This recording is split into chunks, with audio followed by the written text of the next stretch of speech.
Hello friends and my students, আশা করি তোমরা সকলেই ভালো আছো।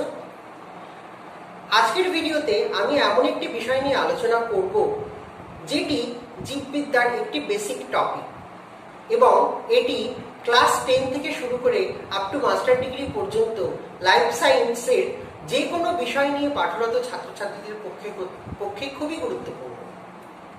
তা আজকের আলোচ্য বিষয়টি হলো সেল সাইকেল বা কোষচক্র এন্ড সেল ডিভিশন বা কোষ বিভাজন। তা প্রথমেই আমাদের জানতে হবে যে এই সেল সাইকেল বা কোষচক্র কাকে বলে। কোষচক্র হলো একটি কোষের বা একটি ইউক্যারিওটিক কোষের স্বাভাবিক জীবনচক্র, অর্থাৎ life story of a cell বা জীবন কাহিনী। সুতরাং এই সেল সাইকেল বা কোষচক্র আমাদের কি কাজে প্রয়োজনীয়, কিসের জন্য এদের প্রয়োজনীয়তা? কারণ আমাদের দেহের স্বাভাবিক গ্রোথ বা বৃদ্ধির জন্যই কিন্তু সেলের অবদান বা সেল সাইকেলের অবদান অনস্বীকার্য। তো এই গ্রোথ কি করে সম্পন্ন হয় বা এই গ্রোথের সম্বন্ধে একটা সাধারণ ধারণাটা কি, সেটা হলো গ্রোথ হলো আমাদের উপচিতি বিপাক এবং অপচিতি বিপাকের বিয়োগফল, অর্থাৎ উপচিতি বিপাকের হার, অর্থাৎ অ্যানাবলিজম মাইনাস ক্যাটাবলিজম, অর্থাৎ উপচিতি বিপাক মাইনাস অপচিতি বিপাক ইকুয়াল টু যদি 1 অর মোর দ্যান 1 হয়, অর্থাৎ উপচিতি বিপাকের হার যদি অপচিতি বিপাকের হারের থেকে বেশি হয় তবেই কিন্তু আমাদের দেহের এবং সেলের গ্রোথ সম্পন্ন হয়। তা একটা সেলের গ্রোথ কিন্তু সাধারণত 3 রকম ভাবে সম্পন্ন হতে পারে। কি কি? প্রথম প্রকার হচ্ছে অক্সিটিক গ্রোথ। অক্সিটিক গ্রোথ বলতে বোঝায় যদি কোনো কারণে সেলের মাস অ্যান্ড ভলিউম যদি বৃদ্ধি পায়, অর্থাৎ কোষের ওজন এবং কোষের আয়তন যদি বৃদ্ধি পায় বা বেড়ে যায়, তবে আমরা তাকে অক্সিটিক গ্রোথ বলতে পারি। দ্বিতীয় হচ্ছে মাল্টিপ্লিকেটিভ গ্রোথ। মাল্টিপ্লিকেটিভ গ্রোথ বলতে যদি কোনো কারণে কোষের সংখ্যা বৃদ্ধি পায়, একটা থেকে শুরু করে দুটো, দুটো থেকে চারটে, চারটে থেকে 8টা, এইভাবে যদি কোষের সংখ্যা বৃদ্ধি পেতে থাকে তাহলে কিন্তু তাকে মাল্টিপ্লিকেটিভ গ্রোথ বলবো। এটি কিন্তু সাধারণত সেল ডিভিশন বা কোষ বিভাজনের মাধ্যমে কিন্তু সম্পন্ন হয়ে থাকে। আর তৃতীয় প্রকার হচ্ছে অ্যাক্রেডিশনাল গ্রোথ, অর্থাৎ যদি কোনো এক্সট্রা সেলুলার প্রোডাক্ট, অর্থাৎ কোনো বহিঃকোষীয় পদার্থ কোষের ভিতরে জমা হয় বা অ্যাকুমুলেট হয়, যদি জমা হয় এবং কোষের ওজন এবং আয়তন বৃদ্ধি করে বা আকার বৃদ্ধি করে, তাকে কিন্তু আমরা অ্যাক্রেডিশনাল গ্রোথ বলতে পারি। আচ্ছা, সামগ্রিকভাবে সেল সাইকেলে কিন্তু সাধারণত 3 প্রকার হয়ে থাকে। দেখো সেই 3 প্রকার হচ্ছে, প্রথম প্রকার হচ্ছে ক্রোমোসোমাল সাইকেল বা ক্রোমোসোমাল চক্র, দ্বিতীয়ত হচ্ছে centrosomal cycle, and third one is the cytogenic cycle. Chromosomal cycle হচ্ছে তাকেই বলা হয় যেটা বলা হয় যে একবার ক্রোমোসোমের বিভাজনের পর তার পরবর্তী বিভাজনের সময়কাল পর্যন্ত যে সময়, তাকে বলা হয় ওয়ান ক্রোমোসোমাল সাইকেল। অর্থাৎ একবার ক্রোমোসোম বিভাজনের পর পরবর্তী বিভাজনের মধ্যে যে সময়টা, তাকে বলা হয় ক্রোমোসোমাল সাইকেল। সেন্ট্রোসোমাল সাইকেল হচ্ছে, আচ্ছা, ক্রোমোসোমাল সাইকেলের মধ্যে কিন্তু 2টি ঘটনা ঘটে। একটি হচ্ছে কোষের বিভাজন বা ক্রোমোসোমের বিভাজন, আর একটি হচ্ছে ক্রোমোসোমের প্রতিলিপিকরণ বা রেপ্লিকেশন। ক্রোমোসোমের প্রতিলিপিকরণ, এই 2টি ঘটনা কিন্তু ঘটে ক্রোমোসোমাল সাইকেল। দ্বিতীয় হচ্ছে সেন্ট্রোসোমাল সাইকেল, অর্থাৎ সেন্ট্রোসোমের একবার বিভাজনের পর তার পরবর্তী বিভাজনের মধ্যে যে সময়কাল, তাকে বলা হয় সেন্ট্রোসোমাল সাইকেল। তৃতীয় হচ্ছে সাইটোজেনিক সাইকেল। সাইটোজেনিক সাইকেল করা হয় অনেকটা সাইটোকাইনেসিসের উপর ভিত্তি করে, অর্থাৎ একবার সাইটোকাইনেসিসের পর, অর্থাৎ একবার সাইটোপ্লাজমিক ডিভিশনের পর তার পরবর্তী সাইটোপ্লাজমিক ডিভিশনের মধ্যে যে সময়কাল, তাকে একটা সাইটোজেনিক সাইকেল বলতে পারে। আচ্ছা, কোষ চক্র কিন্তু সাধারণত এই ক্রোমোসোমাল বিভাজনের উপর ডিপেন্ড করে সাধারণত আমরা করে থাকি। তা এই সেল সাইকেলের কিন্তু 2টি দশা থাকে, একটা হচ্ছে ইন্টারফেজ আর একটা হচ্ছে এম ফেজ।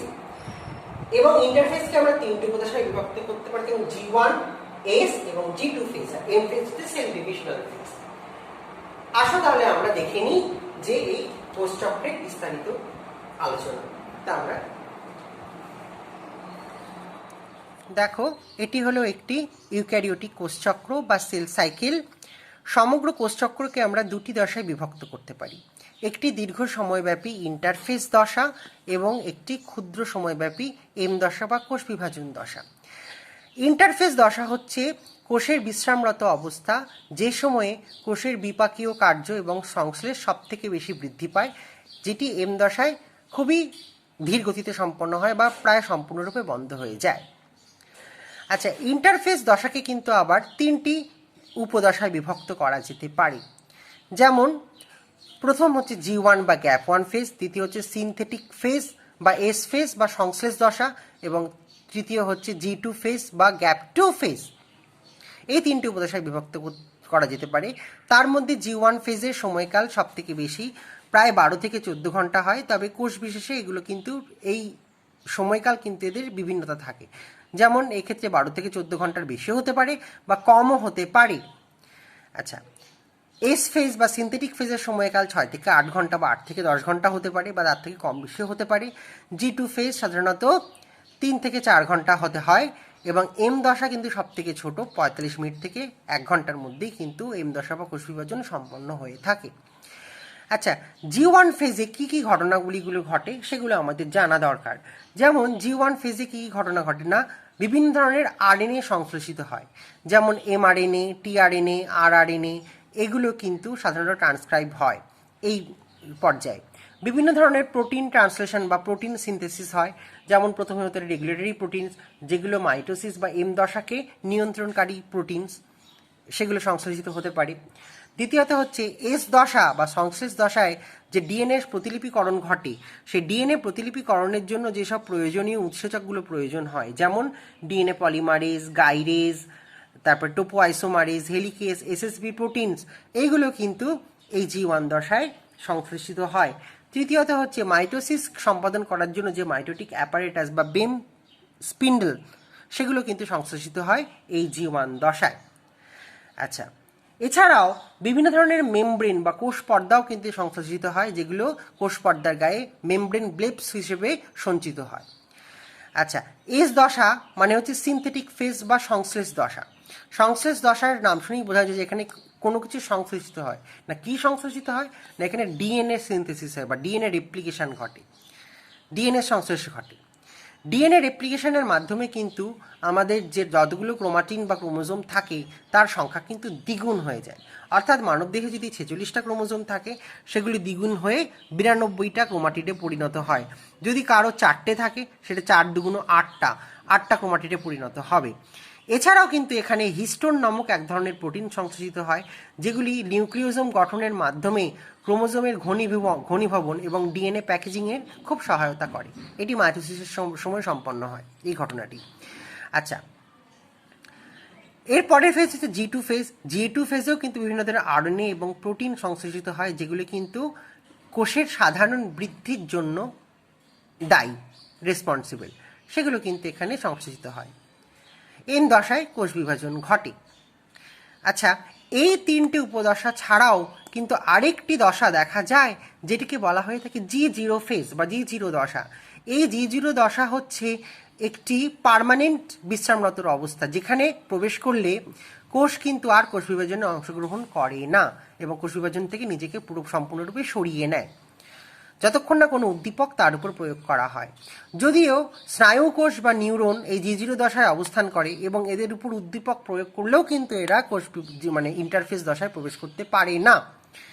কিন্তু যকৃৎ কোষ G0 দশায় প্রবেশ মানে থাকলেও, G0 দশায় থাকলেও কিন্তু যদি কোনো যকৃতের বা কোনো অংশ কেটে নেওয়া হয়, তাহলে যকৃৎ কোষ বা হেপাটোসাইট কিন্তু আবার এই ইন্টারফেস দশায় প্রবেশ করতে পারে এবং কোষ বিভাজন শুরু করে।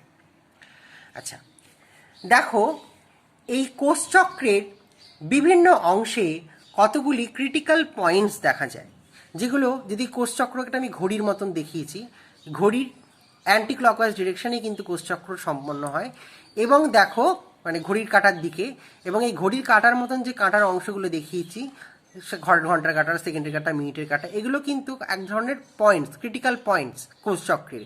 এই পয়েন্টসগুলোকে বলা হয়ে থাকে চেক পয়েন্টস। এই চেক পয়েন্টসগুলো কিন্তু কোষচক্রের নিয়ন্ত্রণে খুব গুরুত্বপূর্ণ ভূমিকা গ্রহণ করে। তা কি এই চেক পয়েন্টস?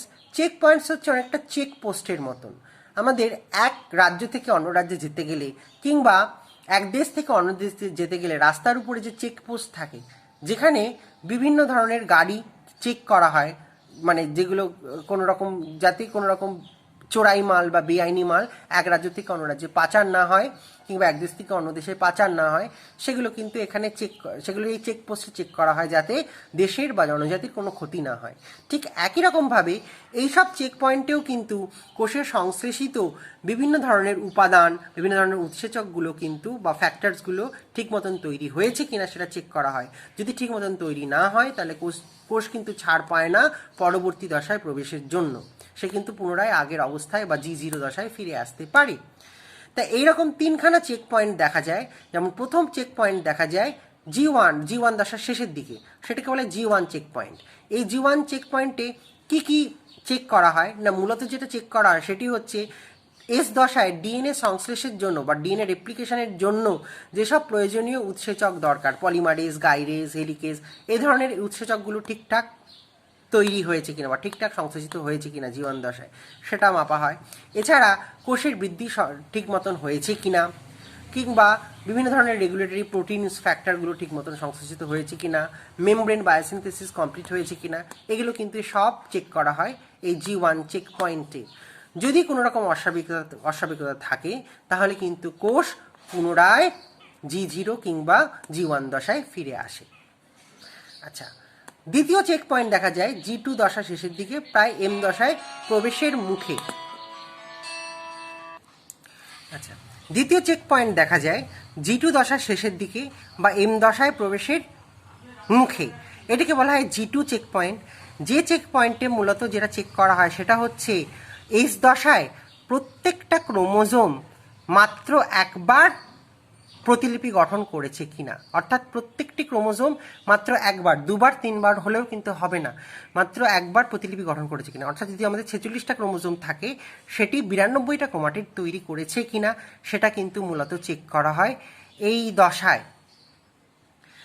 আচ্ছা, এছাড়াও হিস্টোন প্রোটিন ঠিকঠাক মানে পর্যাপ্ত পরিমাণে সংশ্লেষিত হয়েছে কিনা, মাইটোটিক অ্যাপারেটাস তৈরি করার জন্য যেসব প্রোটিনগুলো দরকার, যেমন টিউবিউলিন, ডাইনিন, কাইনেসিনস, এগুলো ঠিক মতন সংশ্লেষিত হয়েছে কিনা সব কিন্তু এই G2 চেক পয়েন্টে চেক করা হয়। তৃতীয় চেক পয়েন্ট যেটা দেখা যায় সেটাকে বলা হয় মেটাফেজ চেক পয়েন্ট, যেটা কিন্তু M দশার মধ্যে মেটাফেজ দশার ঠিক শেষের দিকে এটা থাকে। এই মেটাফেজ চেক পয়েন্টে চেক করা হয় যে ক্রোমোজোমগুলো মেটাফেজিক প্লেটে বা বেমতন্তুর ইকুইটোরিয়াল বা বিষুব অঞ্চলে ঠিক মতন সজ্জিত হয়েছে কিনা। এছাড়াও প্রত্যেকটি ক্রোমোজোমস বেমতন্তুর সাথে সংযুক্ত হয়েছে কিনা এটাও কিন্তু মেটাফেজ চেক পয়েন্টে চেক করা হয়। যদি কোনো রকম অস্বাভাবিকতা থাকে তাহলে কিন্তু পুনরায় এরা G1 দশায় ফিরে যায় কিংবা G0 দশায় প্রবেশ করে। ক্যান্সার কোষ কিন্তু বেশিরভাগ ক্ষেত্রেই এই চেক পয়েন্টগুলোকে অস্বাভাবিকতা সত্ত্বেও অতিক্রম করে যায়, যার ফলে কিন্তু অস্বাভাবিকভাবে কোষ বিভাজন সম্পন্ন হয় এবং ক্যান্সারের সৃষ্টি হয়, কারণ কোষ চক্রের উপর কোনো নিয়ন্ত্রণ থাকে না। আচ্ছা, তাহলে আমরা কোষচক্রের সামগ্রিক রূপ সম্বন্ধে আমরা কিছুটা জানলাম। এবার আমরা জানব M দশা বা কোষ বিভাজন দশা, সব থেকে ক্ষুদ্র সময়ব্যাপী দশা। আচ্ছা, তা এই দশা কিন্তু 45 মিনিট থেকে 1 ঘন্টার মধ্যে সম্পন্ন হয় এবং এই দশা কিন্তু সাধারণত 4টি উপদশায় বিভক্ত। প্রসঙ্গত বলে রাখি, কোষ বিভাজন সাধারণত 3 প্রকার: অ্যামাইটোসিস, মাইটোসিস এবং মিওসিস। অ্যামাইটোসিস সাধারণত নিম্ন শ্রেণীর জীবদেহে দেখা যায়, যেমন ব্যাকটেরিয়ার ক্ষেত্রে বাইনারি ফিশন প্রক্রিয়ায় সম্পন্ন হয়, প্রোটোজোয়ার ক্ষেত্রে বহু বিভাজন বা এই ধরনের সাইজন এইভাবে কিন্তু সম্পন্ন হয়। আর উচ্চ শ্রেণীর প্রাণী মানে জীবকোষে কিন্তু মাইটোসিস এবং মিওসিস দেখা যায়। মাইটোসিস সাধারণত দেহকোষ এবং মিওসিস সাধারণত জনন কোষে দেখা যায়। মাইটোসিস সাধারণত দেহের সাধারণ বৃদ্ধির জন্য দায়ী এবং ক্ষতস্থান নিরাময় করতেও কিন্তু এরা কাজে লাগে। এছাড়াও যারা অ্যাসেক্সুয়াল রিপ্রোডাকশন করে বা অযৌন জনন সম্পন্ন করে তাদের জনন কোষেও কিন্তু মাইটোসিস সম্পন্ন হয়। তাহলে আমরা মাইটোসিসকে আমরা সাধারণত 4টি উপদশায় বিভক্ত করতে পারি। কি কি 4টি উপদশা? এখানে আমি মাইটোসিস সম্পর্কে আলোচনা করছি, মিওসিসের পরের ভিডিওতে আলোচনা করব। তা মাইটোসিস কিন্তু সাধারণত 4টি উপদশায় বিভক্ত, যেমন প্রোফেজ, মেটাফেজ, অ্যানাফেজ, টেলোফেজ। তবে যদি আরও সূক্ষ্মভাবে দেখা যায় তাহলে কিন্তু মাইটোসিসকে আমরা 6টা ফেজে বা 6টা উপদশায় বিভক্ত করতে পারি। যেমন প্রথম হচ্ছে early prophase, late prophase, prometaphase, metaphase, anaphase এবং টেলোফেজ, এই 6টি উপদশায় বিভক্ত করতে পারি। আচ্ছা, তা সামগ্রিকভাবে ইন্টারফেজ দশায় কি কি ঘটনাবলী আমরা দেখতে পাই কোষের মধ্যে? নাকি এই ইন্টারফেজে কোষ এবং কোষের নিউক্লিয়াসের আকৃতি সম্পূর্ণরূপে বৃদ্ধি পায়, কোষ মেমব্রেনের কোনো ইন্ট্যাক্ট থাকে, ক্রোমাটিন জালিকাগুলো সব থেকে লং বা সব থেকে লম্বা হয় এবং তারা কিন্তু ডিএনএ সংশ্লেষ করে এবং তারা পাকহীনভাবে ক্রোমাটিন জালিকারূপে অবস্থান করে, নিউক্লিওলাসের আকার বৃদ্ধি পায় কারণ এখানে রাইবোজোমাল আরএনএ এর মধ্যে জমা হয়, সেন্ট্রোজোমগুলো বিভক্ত হয়ে 2টি করে সেন্ট্রিওল তৈরি করে। এছাড়াও যেসব মেমব্রেন বায়োসিনথেসিস বা কোষপর্দার সংশ্লেষ ঘটে, সেই কোষপর্দা অতিরিক্ত কোষপর্দাগুলি সাধারণ কোষপর্দার গায়ে ফোস্কার মতন উপবৃদ্ধি তৈরি করে, যেগুলোকে বলতে পারি মেমব্রেন ব্লেবস। এই যে এভাবে কিন্তু মেমব্রেন ব্লেবস তৈরি করে। এছাড়াও বিভিন্ন ধরনের হিস্টোন প্রোটিনস, বিভিন্ন রকম রেগুলেটরি প্রোটিনস কিন্তু এখানে সংশ্লেষিত হয়। অর্থাৎ এই সময় কিন্তু সবথেকে রিল্যাক্স স্টেটে থাকে নিউক্লিয়াস। আচ্ছা, নেক্সট ফেজ হচ্ছে আর্লি প্রোফেজ দশা। আচ্ছা, এই আর্লি প্রোফেজ দশায় আমরা কি কি বৈশিষ্ট্য দেখতে পাই? দেখো, আর্লি প্রোফেজ দশায় ক্রোমোজোমের ক্রোমাটিডগুলো কিন্তু ধীরে ধীরে ঘনীভূত হতে থাকে এবং সিস্টার ক্রোমাটিডসগুলো পরস্পরের সাথে কিন্তু জোর বাঁধে।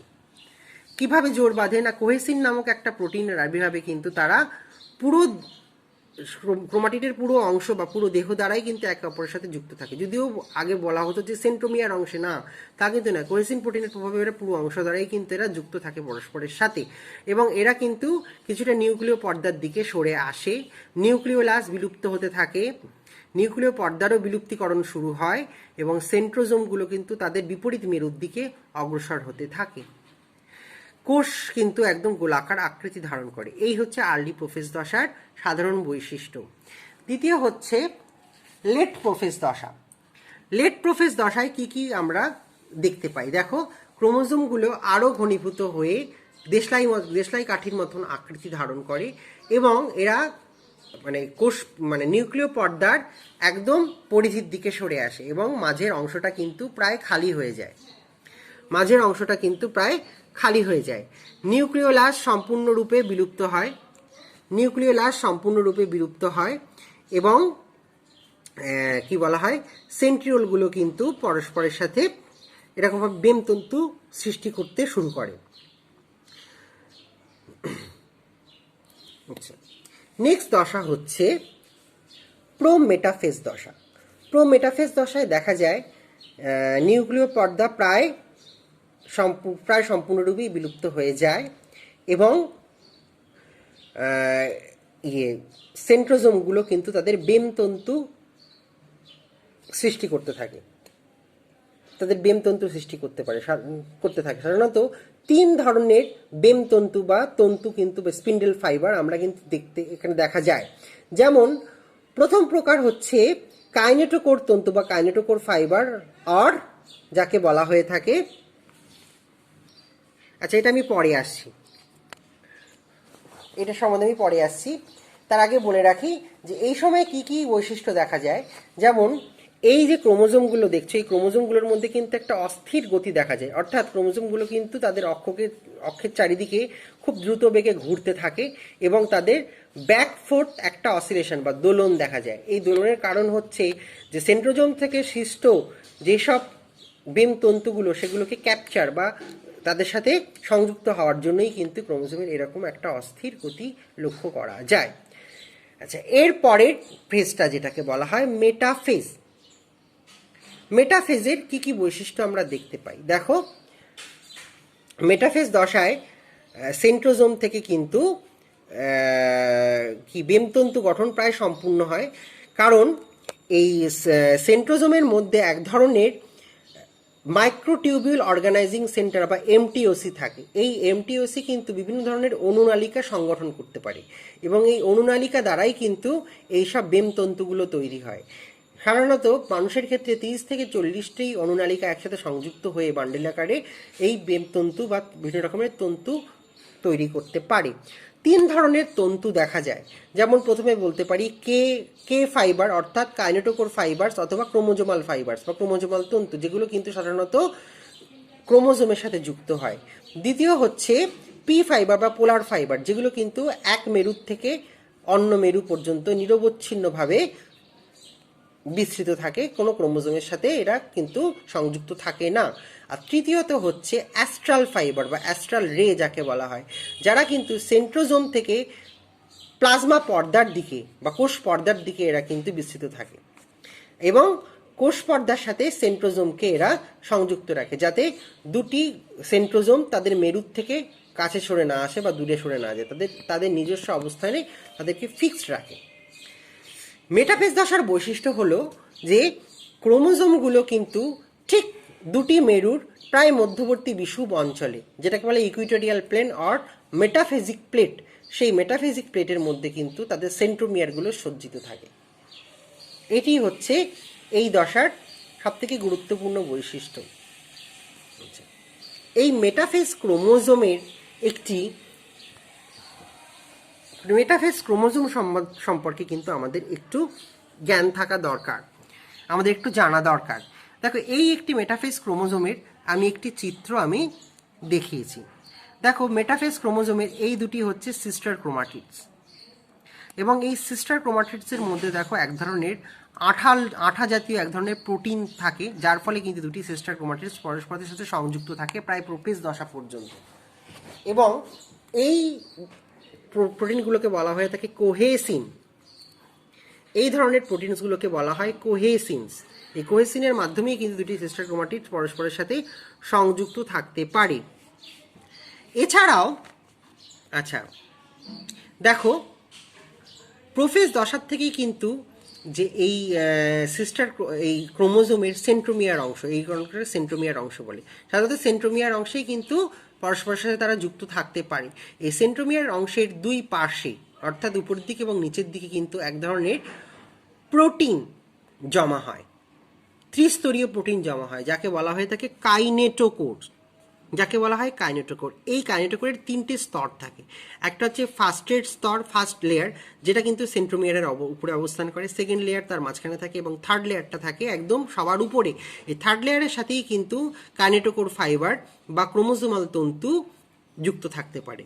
প্রায় 30 থেকে 40টা ক্রোমোজোমাল মানে মাইক্রোটিউবিল অনুনালিকা দিয়ে সংযুক্ত হয়েই কিন্তু এই ক্রোমোজোমাল তন্তু গঠিত হয়, এবং এরা এই থার্ড লেয়ারের কাইনেটোকোরের থার্ড লেয়ারের সাথে কিন্তু এরা সংযুক্ত থাকে।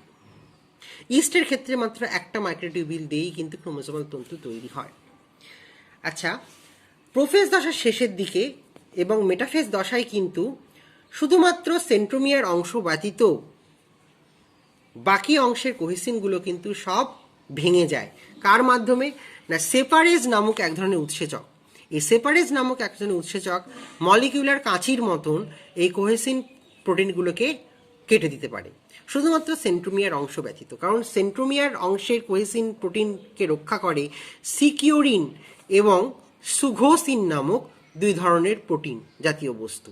এরা কিন্তু সেন্ট্রোমিয়ার অবস্থানে কোহেসিনকে রক্ষা করে, যার ফলে সেপারেজ উৎসেচক কোহেসিনকে সেন্ট্রোমিয়ার অংশে ভাঙতে পারে না, যার ফলে মেটাফেজ দশায় কিন্তু সিস্টার ক্রোমাটিড দুটো ওই সেন্ট্রোমিয়ার অংশে যুক্ত থাকে, সেন্ট্রোমিয়ার অংশে তারা পরস্পরের সাথে যুক্ত থাকে।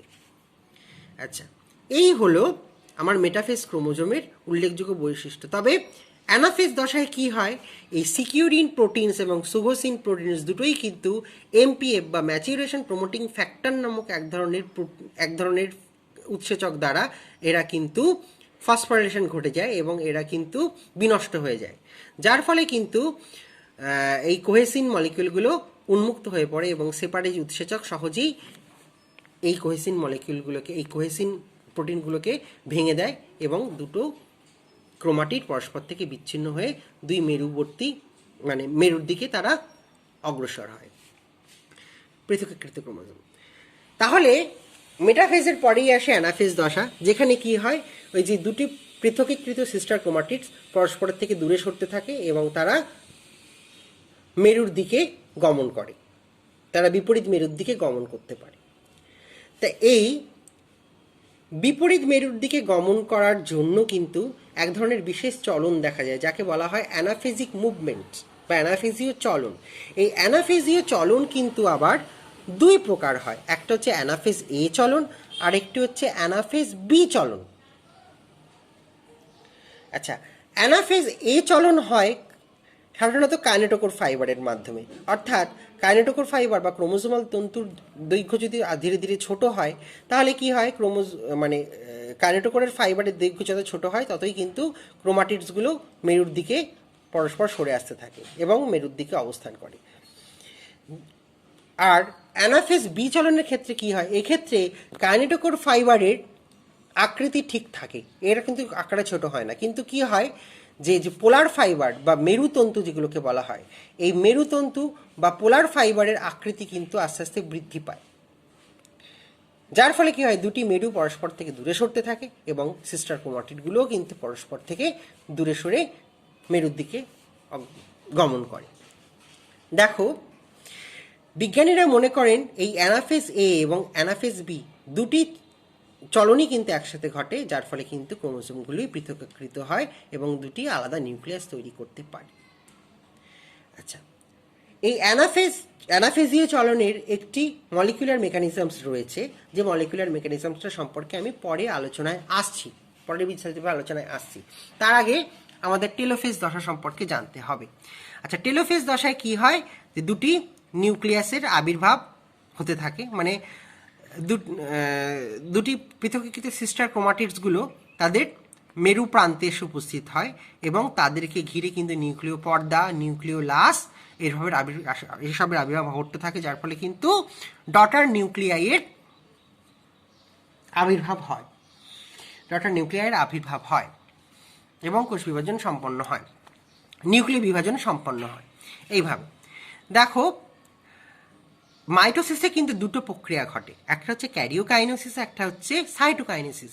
ক্যারিওকাইনেসিসেরই কিন্তু এই 4টি উপদশা সম্পর্কে আমরা জানলাম, এই 6টি উপদশা সম্পর্কে আমরা জানলাম। এবার আমরা সাইটোকাইনেসিস বা সাইটোপ্লাজমের বিভাজন সম্পর্কে কিন্তু আমরা জানব। এই সাইটোপ্লাজমের বিভাজন কিন্তু প্রাণী কোষ এবং উদ্ভিদ কোষের মধ্যে অনেকটাই পার্থক্য লক্ষ্য করা যায়। সেই পার্থক্য সেটা কিভাবে সম্পন্ন হয় দুটি কোষে, সেটাই কিন্তু আমরা বিস্তারিতভাবে এখানে জানব। দেখো, দুটি পৃথকীকৃত নিউক্লিয়াসের ঠিক মধ্যবর্তী বিষুব অঞ্চল বরাবর, মানে অর্থাৎ কোষের বিষুব অঞ্চল বরাবর কিন্তু একটি রিং বা আংটার আবির্ভাব ঘটে, একটি আংটির আবির্ভাব ঘটে প্রাণী কোষের ক্ষেত্রে আর কি। এই ধরনের রিংকে বলা হয় থাকে কন্ট্রাকটাইল রিং বা সংকোচনশীল আংটি, সংকোচনশীল আংটা। এই সংকোচনশীল আংটা কিন্তু প্রথম অবস্থায় পুরোপুরি এই কোষ পর্দার সাথে সংলগ্ন থাকে, পুরোপুরিভাবে কোষ পর্দার গায়ে, মানে পুরো কোষের পরিধি বরাবর কিন্তু এরা বেশ বিস্তৃত থাকে এবং এই কন্ট্রাকটাইল রিংয়ের আবির্ভাব ঘটায় প্রায় অ্যানাফেজ দশার সময় থেকেই।